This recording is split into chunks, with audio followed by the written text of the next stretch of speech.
Are you talking about the snip? Are you talking about Nookie today? Are you talking about Nookie in the last week? Are you talking about the contracts, or are you talking about COVID-19? Well, talking about COVID-19. Why do you think you've had it already? Well, in Manchester, I was bedbound for a few days, probably about a week actually. So I think potentially, maybe I didn't, maybe I did, I don't know. But that was early March, wasn't it? Yeah, I think it was. No, it was February. It was the week. I'll tell you when it was. It was the week Tyson fought Wilder because I was supposed to go, but I wasn't well. Do you remember? Yes, yes. And you'd been training in Manchester and Sheffield. You'd been Sheffield, Manchester, basically. Yeah. You're about to go to Dubai. No, we'd been to Dubai, come back. We was then heading to Vegas. So you reckon you might have had it. So how are you coping with a month in lockdown at the moment? Yeah, I'm coping all right, doing same situation as everybody else. What about you? I'm on the miso soup in the afternoons. Well, I'd say given that there's no events, I feel like I'm ticking over. It is definitely a time for deep reflection. It's definitely a time. We don't often get time like this. We do when we have a little bit of a break after something big, but then you're on to the next thing very quickly. And I think the acceleration of what we've been doing for the last 10 years. I mean, you're a young person. You've grown up with it. You've grown up with social media and cell phones doing all your work and watching your videos of other fighters on a cell phone and, boom, boom, boom. And like everyone working to exhaustion and then having to rest, working to exhaustion. I think the rhythm is different at the moment and it's quite interesting, apart from the bigger picture that unfortunately lots of people are dying and there are lots of people around the boxing industry. Jimmy Glenn, have you ever been in Jimmy's Corner in New York? The narrow bar, it's beautiful. Jimmy Glenn, the last fighter he trained, he's nearly 80 something, Jimmy. He's got COVID-19. It's a tiny little bar near Times Square. It's amazing. It's a fucking brilliant place to drink. Whenever I'm in New York, I definitely go there. It's got memorabilia on all the walls, The last guy that he brought over, I think, was Monty Barrett against David Haye. That was the last time he came to the UK, but it is claiming lots of people. Anthony Yard's dad and his dad's mum are like, it is affecting people, definitely, and it's indiscriminate. So outside of what have you been doing? Hang on, I'm interviewing you. I've got a 1 hour bike ride. I bought I have had it before, but I couldn't find it. A weight jacket. I've got a barbell and some weights. But I've got rowing machine, bike, ropes, battle ropes. So work, exercise, and then what? TV series, movies. No, do you know what? I watched that Tiger King in one day. I just did my head in. I mean, like, I just felt I wanted that woman investigating for what she'd done. That would make another docu, frankly. Yeah, definitely. But I was thinking all the way through that, if you haven't seen the Tiger King, like the years that guy there were layers of different people filming it. And it had gone on a really long time, like 4 or 5 years. So I watched that, but I think I had to just watch it in one go and just get rid of it because it was too weird. Like, at one point, I thought it was like the old movie Spinal Tap that was like a mockumentary. Was it real? Were they kind of acting up a little bit? But it was real. It was real, yeah. Yeah, and that's America that has 3 rows of teeth. There's a bit of America that has 3 rows of teeth, and that's it. So I watched that. I watched 1917, which was amazing. You've seen that? What's that about? It's a war movie. 2 soldiers. They are in occupied France, I believe, in 1917, and they have to go on a mission over the lines and out of the trench. It's amazing, and it's one shot, the whole thing. It's absolutely brilliant. I watched it and I thought, God, I'd love to represent in war. And I don't mean that in a naive or vain way, but just the heroism of those two men was incredible. And like, the belief that they could do something. And we don't get those kind of opportunities really anymore, but that's really worth seeing. What have you been watching? I've been into Ozark. Oh, is that good? Yeah, it took me at first. I wasn't very sure, but I got probably 5 or 6 episodes in, and I got right into it. So I've been binge watching that now of the evenings and that. Is it kind of drama, thriller, intrigue? Yeah, I tell you what got me was once it started, like, all the. I like the how's he going to get out of this one, and how do you deal with this situation, and all the twists and that, So that's what sort of gets me intrigued. There's plenty of that going on in there, so it's good. What happens to me? I'm still doing a working day, so I like to have an hour and a half with either out on the bike. I've got up to 15 miles on the bike now out. But it's different to sitting for on that for half an hour, because that, I don't know, it's just not as interesting. Go on a bike for an hour and a half.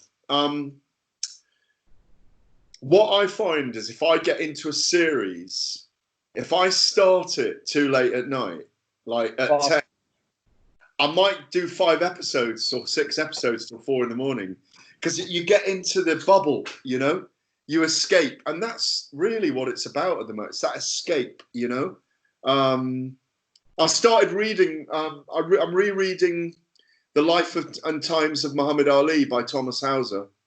Yeah. Yeah, and I've got these series of DVDs that pick out moments in the great heavyweight eras of the 70s and 80s. I want to watch that. There's about 8 CDs I've got. I've had it for ages.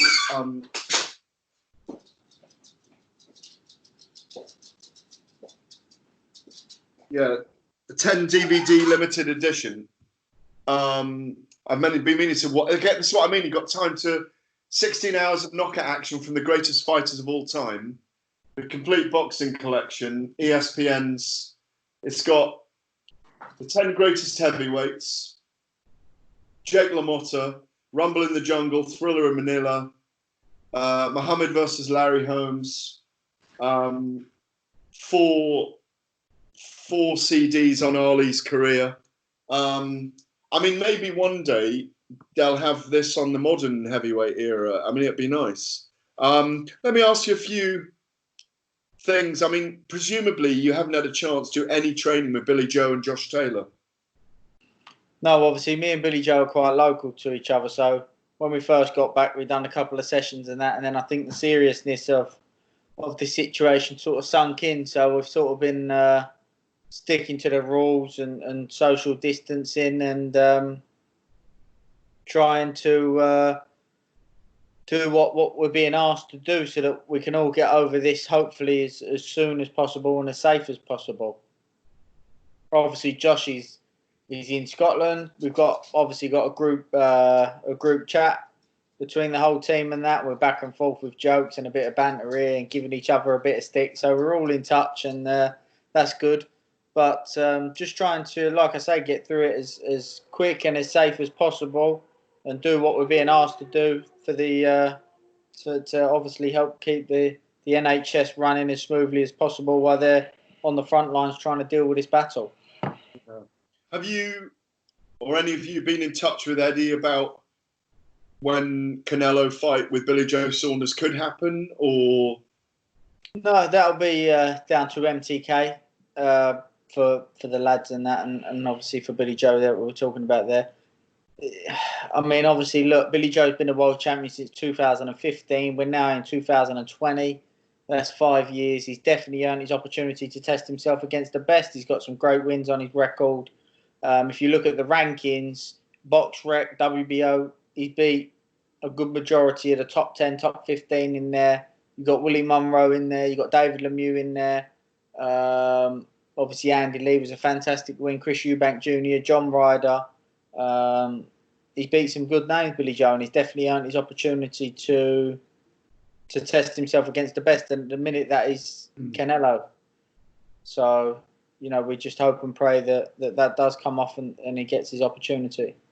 Well, obviously, he's got to kind of get his license from the board and go through his whatever hearing is after that incident. You and I have spoken about that. I know you don't particularly want to comment on that right now because you don't know till he has the hearing with the board.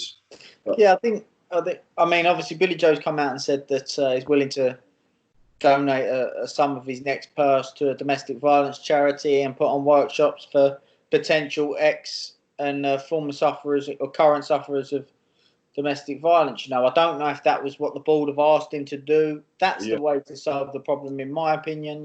For him to potentially, I don't know, whatever, not be allowed to box or just get fined for whatever. It doesn't really help anybody, does it? But the actions that Billy Joe's taken there, like I said, I don't know if the board have had a part to play in that, and that's what they want him to do. That's the sensible way to go about it, in my opinion.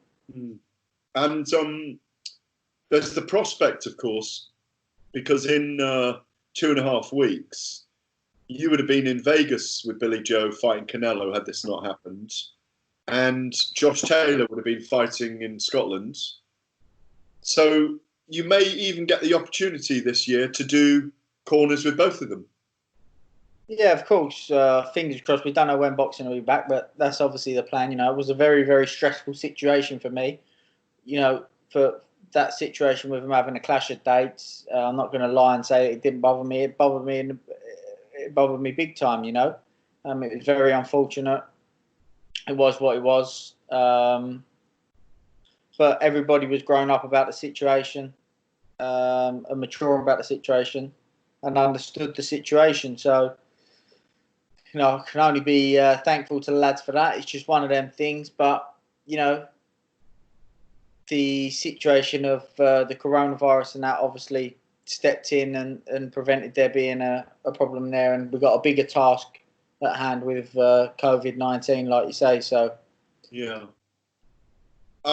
Have you been following the 2 big fights? What 2 big fights? Well, John Fury versus Mickey Theo. Yeah. And Carl Froch versus Joe Calzaghe. Yeah, I've seen a bit. Listen, I think somebody asked me earlier about the John thing. John's problem with me was over I think he thought that I wanted Tyson to take the Wilder fight in the first time round, which I've openly come out and said I didn't want. Not that, and that it wasn't the right time. Not that I didn't believe that Tyson could win the fight, but it definitely narrowed the gap and the percentages of that first fight. And I openly come out and said that. But that was sort of John's problem there. But if they're going to get a fight on, put the money towards the NHS for a good cause for the coronavirus, then you can only be positive about it. So fair play to them if they're doing that, and you can only support something that's for a good cause like that. In terms of Calzaghe and Froch, listen, I like both men. Joe Calzaghe is one of my favourites of all time. Humans, boxers, his partnership with his dad, his whole story, everything. And Froch, what a tremendous fighter, but I think it's just a bit silly, It's like Calzaghe constantly calling out, Collins and Ben or something like that. He doesn't do that. There's no need for that. They both had a tremendous career. Just leave it at that, in my opinion. But I suppose Carl's keeping people entertained throughout the lockdown and talking about it. So Well, I think it's that thing where people are used to being relevant because there's events going on and they've got a profile, and also, to be fair, more people are doing podcasts and stuff at the moment, and anything they say goes out there. You know, we both know Carl. He's very opinionated. I get on very well with Carl. Even though I've been cobra'd a couple of times, but I've GAD'd him once with a big kick as well. By the way. Yeah.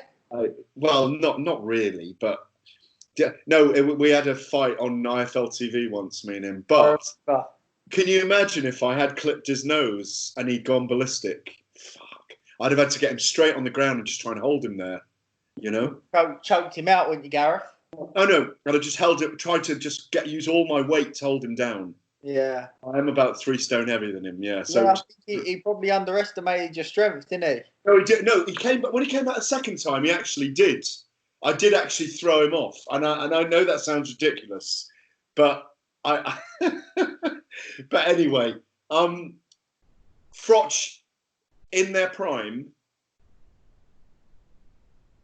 In their prime, for me, I'm on record saying it. Calzaghe beats him on points quite comfortably. For me. Are you trying to get a prediction from me? Well, I'm trying to get a prediction from you. We're having a conversation. I'm not going to give a prediction on that. Listen, okay. Carl Froch was a tremendous fighter. One of the best that's ever been out of Britain. Yeah. And the same with Joe Calzaghe. You know, everybody's entitled to their own opinion. And Calzaghe versus Ward versus Andre Ward. What a fight! What a fight! Oh, well, get this before you tell me your opinion. I've asked both of them. Right. My view is split draw. Right. Yeah. You know, because I can just see it going one way, then the other. Then, because Joe was so awkward because he was a southpaw. Yeah. And he was so fucking relentless when he was hurt, where he great chin, work rates, wanted to fight, didn't really relax that much, just went to fight. And like Ward's, neither of them, unless you trash talk Joe, didn't bother trash talking you, you know? Mm. And I just think it's such a difficult fight to score. I mean, even Andre Ward, when I sat down with him in America, I asked him and he went, whoa, that's a really hard fight to call. And they both said, of course, I think I'd win, but I've told them both split draw. Joe reckons he just pips him, you know? But what do you reckon? Hard to say. I mean, it's a difficult one. But the fight that comes to mind, talking about that, when the first fight that comes to mind, looking at those styles, was the Hopkins fight. Yeah. And look how good Calzaghe handled a very awkward guy. Yeah, he did. But I think Ward was probably a little bit smarter. Yes. A little bit cuter than Hopkins. Though Hopkins was very cleverer in the closing of distance. No. Yeah, although Hopkins was clever with that. Listen, it's a great fight, and it's one of them. You don't want to disrespect either man. They're both top fighters, so it's a fight that we can only dream of. And you know, I think if they fought 3 times, there could have been 3 different outcomes. John Fury, Mickey Theo. I've got no idea. I've never seen this Mickey Theo shape up. No, come on. They're 55 years old, the 2 of them. So it's got to happen quickly, this fight. Like, it can't go beyond 3 rounds, can it really? No, you wouldn't think so. I mean, is it? I've heard that they're doing it boxing, but is it 16-ounce gloves? Is it? Yeah, that's a good point. Well, it has to be. Look, if it's a charity white-collar fight, yeah, and it's licensed, or it's unlicensed. I mean, I don't want it to be. I want it to be licensed. I think it would get a big audience on YouTube, actually. I think it will, yeah. And I think they raise a lot of money for charity. I mean, if they both agreed to put it towards charity, then the NHS. Listen, I don't know too much about it. It's just from what I've heard, yeah. You know who the promoter is, don't you? Who? Kugan Cassius. Yeah? Well, you look at it at the moment, he can't get enough of it on IFL TV. He's like stirring it up, taking it to the one, and bringing it back to the other. If he's bringing in the numbers, Gareth, people want to hear it. Yeah, no, exactly. I found something fascinating the other day. Two things from America. Deontay Wilder saying he didn't see Fury as the champion. He's not the champion yet, he said. He says he's going to do different things in the third fight, and he wasn't himself on the night. I don't believe in writing Deontay Wilder off in a third fight myself. You cannot. Because everybody has their day. And that was Tyson Fury's day. Really was. It could be a very different fight the third time around. Do you understand what Wilder's saying when he says that? Yes and no. I understand in terms of Wilder saying, look, Wilder's saying, I wasn't myself. It wasn't the best of me in the ring, and we've got a fight to seal it yet. So before basically what he's trying to say, don't write me off as if to say it's all over and done with. That's the part that I understand. The part I don't understand is to say, well, the belt's not vacant, is it? Tyson went in there and done a number on him and beat him, so he's the champion, and you've got an opportunity to try and change that. But as it is, Tyson's the champion. But my feeling is, don't write Deontay. If the third fight happens straight away, who knows what's going to happen when we come out of this? I think they'll honour a third fight.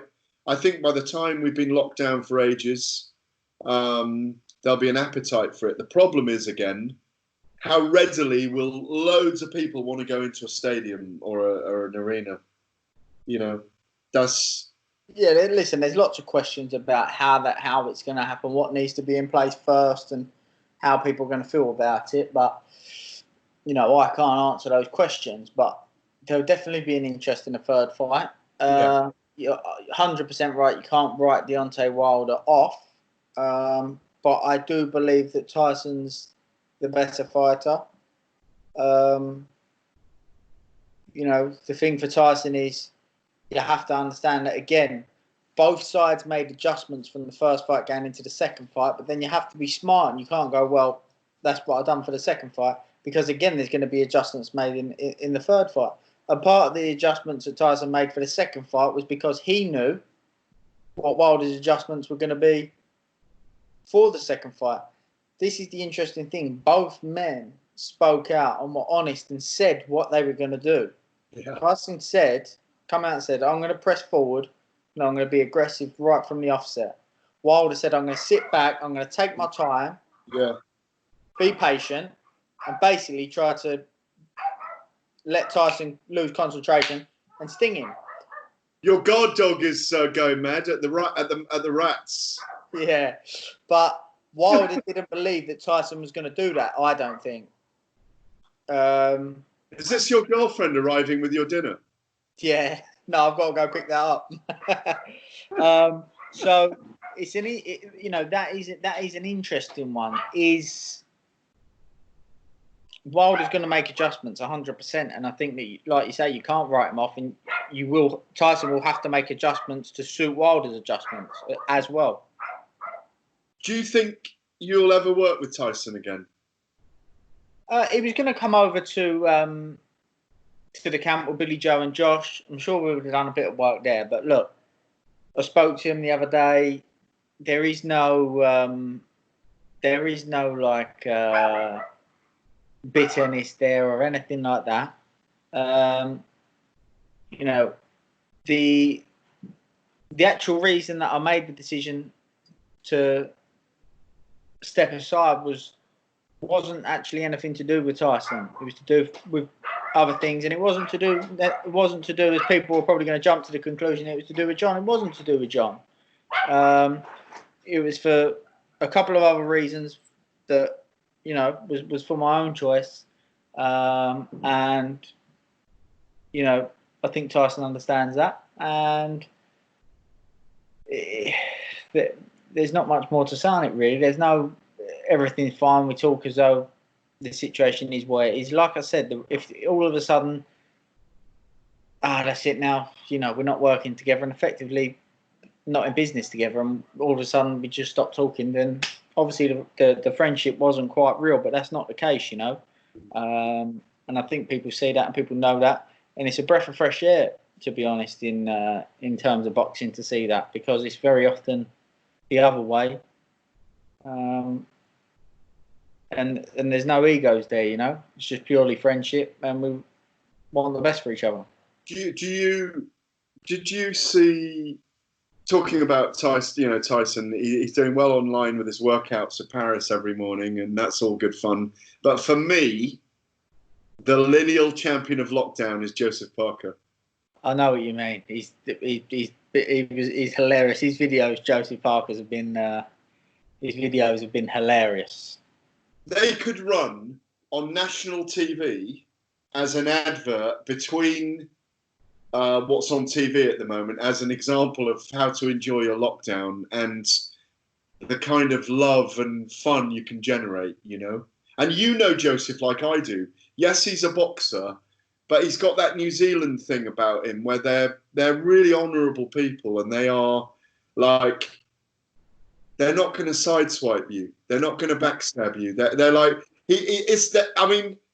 I really enjoyed the toilet roll over the garden into the water. That was absolutely brilliant. He's a lovely man. His team are a lovely team as well.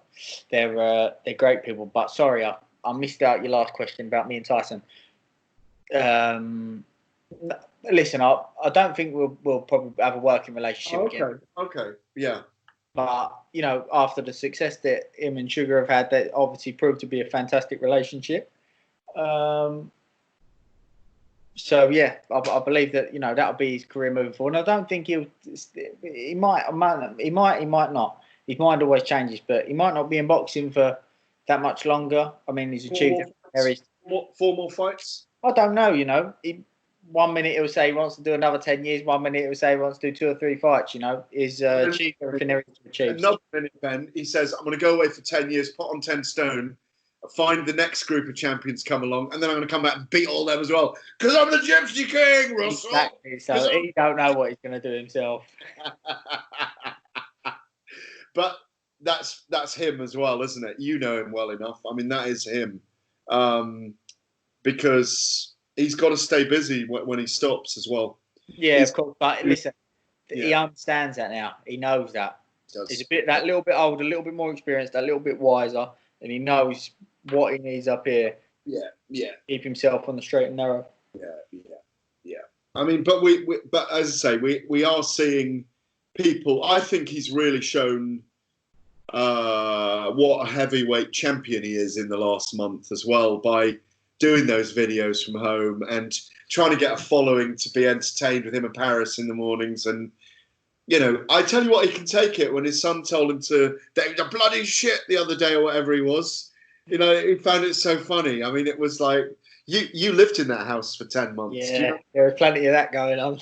You know what it's like in the house. I mean, like, and again, like I know a little bit, that Tyson's kind of a modern married man in many ways, that, he does have to take stick from Paris, and, and she's a very strong woman. She doesn't admit it, but she is. And they're a lot of fun together. They are, no, 100%. Do you know what? I hadn't seen the kids in that for ages. So when I was on FaceTime to him the other day and he put the kids on, and that kids grow so quick, Yeah, they do. So quick. So it was good to see everyone, and obviously, like you say, the fitness videos in the morning. But that's keeping people motivated, isn't it? So it's good. Yeah. Another thing that came out from America, which I found really interesting. I'd like to get your take on this. Mike Tyson. Someone asked Mike Tyson on a podcast the other day, who would you most like to work with in the heavyweight division? Who could beat you? Who could then beat you? And he said AJ. Maybe because he sees in Anthony Joshua a brilliant finisher when he's got someone hurt, you know. But I was surprised, and it made me think, you know, if you were working with AJ, what would you be doing with him? Because you must have thought about it. What? It's the kind of thing you think about. You No, know? not really, because I don't really see myself working with him because obviously the situation. But one thing that stood out for me is that I always come across as though I was quite negative towards Joshua. I wasn't, but I saw what happened. I could see what happened with Ruiz coming, if you understand. His style was sort of, in layman terms, all heavyweights can punch. Yeah, all heavyweights can punch. It was like having a gun on one side of the room and a gun on the other side of the room, both firing shots at each other, and it was who landed first. That was sort of how I saw, and sort of it was a matter of time before AJ got shot first. In terms of analogy, if you understand what I mean. Yeah, he did it against Klitschko. He did it against Povetkin. But he come through then, but it was a matter of time. Do you know what? No, what I mean is, but if the wrong punch had landed, could have been different, you know.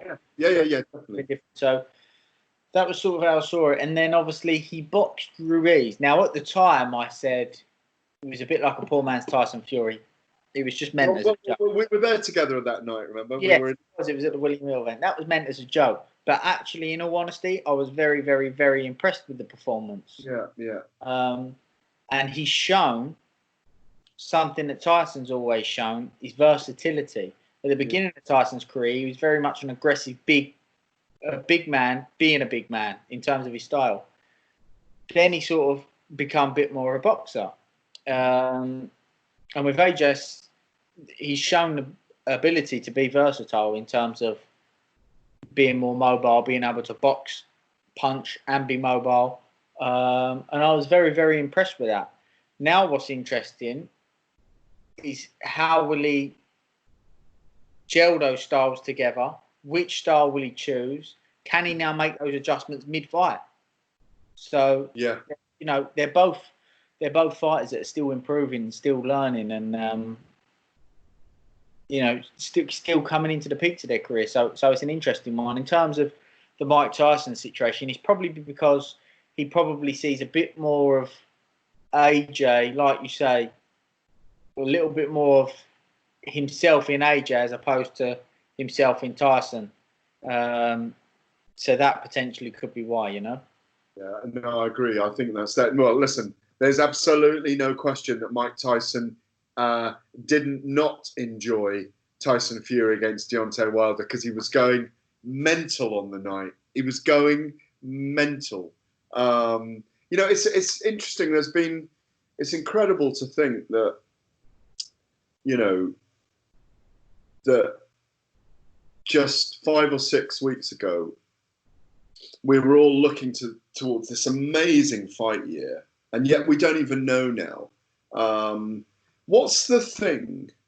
Because we're all having to think about our mental health at the moment, as well as our physical health. What's the one thing that's come up for you that you'd really like to take out of this period, apart from box sets, and sitting in the sun in the garden? I know, because I know you love the sun. You're a sun lover.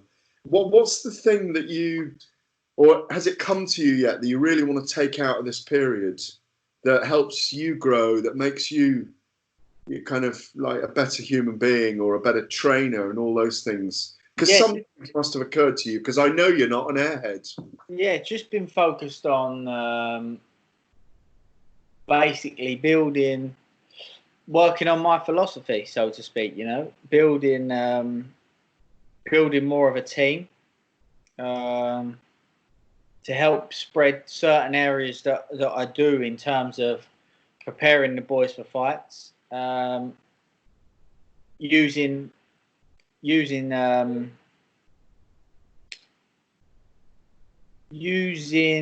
my time better, bringing people on board to help have a little bit more expansion.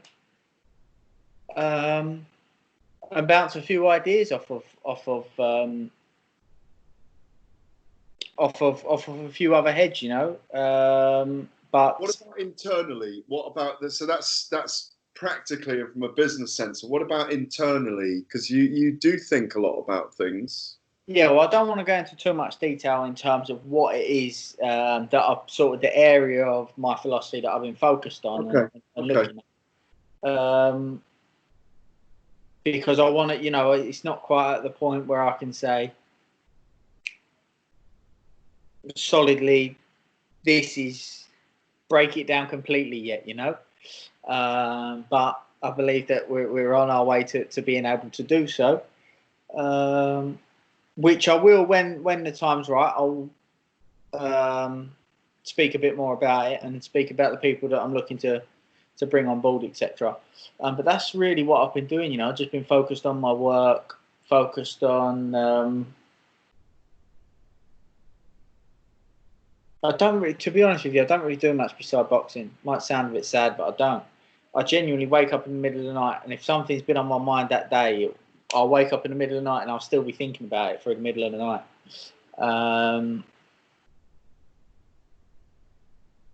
That's just the way I am. But you know, it's helped me be able to do okay and achieve some good things in reasonable time and be able to do well. So that's really it. You know, just been, and that's the key. When you speak about mental health, that's the key. Is having goals, having something to focus on, having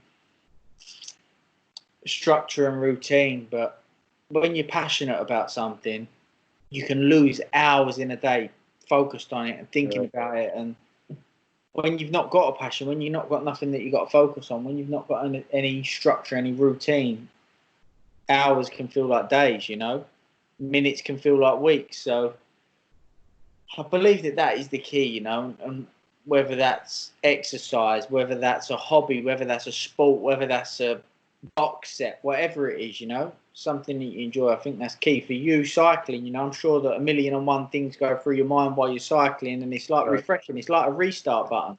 Yeah. Hey, it's so much so that a weight belt arrived today. I've got a waist belt coming tomorrow. I've got a new barbell coming, not a big one, like 50-kilo barbell. You know, it's good. It's because one thing leads to the next. Like, you're going to come out of this a little bit older and wiser, aren't you? You know. Yeah, and listen. I think the older you are, the more you're using this time to look back as well. Believe it or not, I think that's what I've noticed. People older are having a lot of nostalgia, whereas people who are motivated and who are younger, who are like 20, 30 years younger, they're really looking forwards. Do you know what I mean? Yeah, I think it's a bit of both. You know, looking back and saying, okay, this camp or that camp or in this fight or so. For example, one of the things that inspired me to focus on this part of my philosophy was looking at, for example, Billy Joe. We all know how good he is, but what is the inconsistency? Why is that? You know, I understand that sometimes there's weight problems, there's motivation, having the sense of that challenge. Tyson's the same, you know, if he's not got that motivation of a challenge in front of him, he's not going to perform to his best ability. But how does that reflect in the performance? How does that show up? What is the difference? What is he doing differently in a lackluster performance to a great performance? What is showing up in terms of actually what's happening? Because you cannot always say, yeah, you know, in my head I wasn't switched on. Okay, but how is that physically showing up in the performance?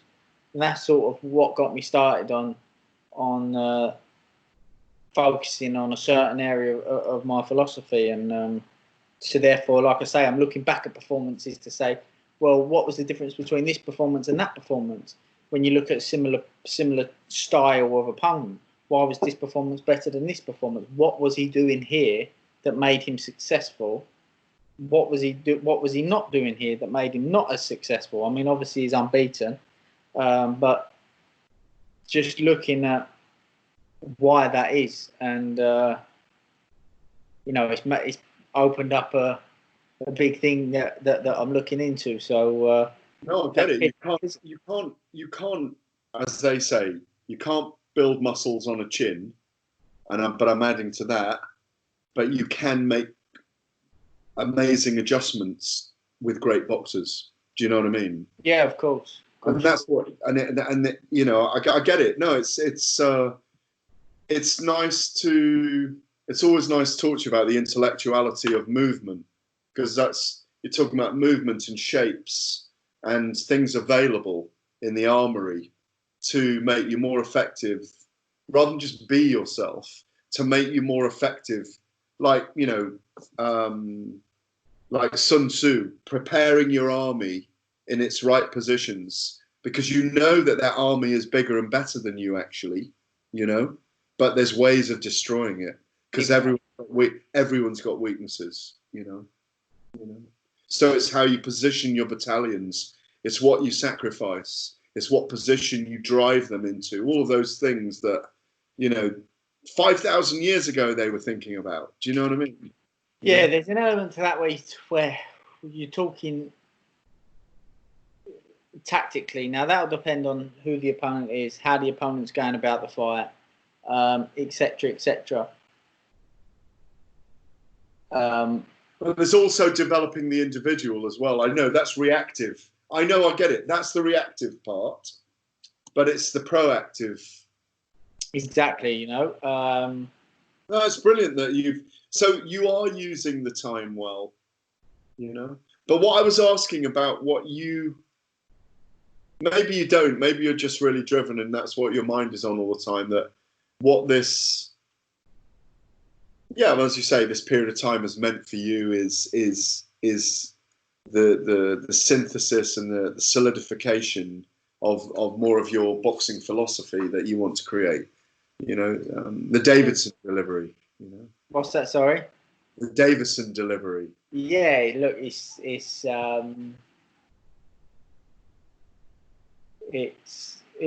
listen, it's my passion, you know, and I want to maximise my potential as a coach, which therefore will maximise the potential of the fighters that I'm working with. You're always like that, though. You'll